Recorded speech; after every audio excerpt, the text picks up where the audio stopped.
এখানে একটু আদা রসুনের পেস্টও ইউজ করেছি, যেটা ভিডিওতে স্কিপ হয়েছে। সো এটা ভালোভাবে মিশ্রণ করে নিচ্ছি আমরা। কি দিলা?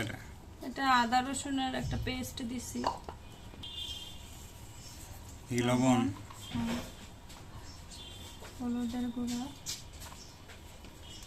কেউ চাইলে কাঁচা মরিচও ইউজ করতে পারে সাথে, যদি কেউ ঝাল বেশি পছন্দ করে।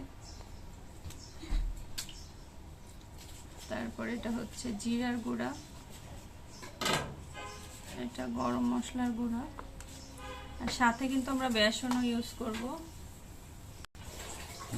একটু পেঁয়াজ কুচি,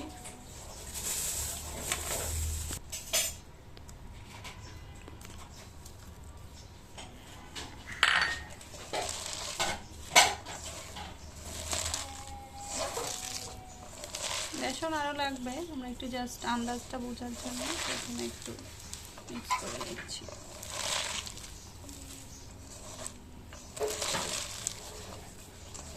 কাঠটা খুব সুন্দর হচ্ছে, চিকন চিকন।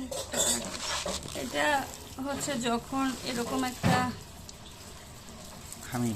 খামির হবে তখন পর্যন্ত আমরা এটাকে একটু মেখে সুন্দর করে নেব। এই যে আমরা কিন্তু বেসন দিয়েছি, অনেক বেসন দিয়েছি, যেহেতু আমাদের পরিমাণটা বেশি আছে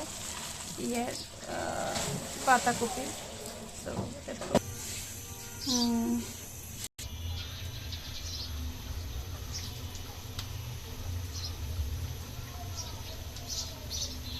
আজকে সব ঘরোয়া পদ্ধতিতে ভাজা পড়া। একটা কাজ করলে কেমন হয়, ওই যে রাস্তায় দেখি প্রতিদিন, মানে ঘরোয়া বাসায় তৈরি জিনিসপত্র বিক্রি করে, আর সবাই ধুমায় কিনে। গাড়ি দিয়ে আসে মানুষ কেক বিক্রি করে, হ্যাঁ গাড়ি দিয়ে পাকোড়া বিক্রি করে। এরকম একটা ইয়েস করা যায় না?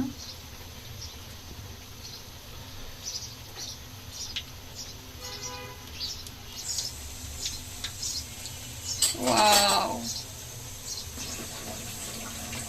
ওয়াও,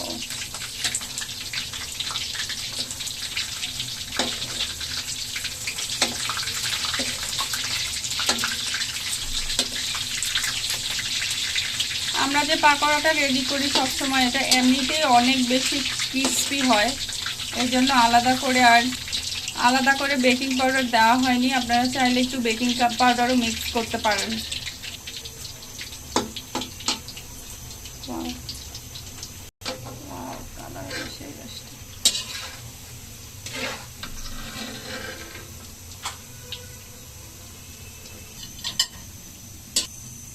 ওয়াও, একদম দোকানের থেকেও বেশি ভালো হয়েছে।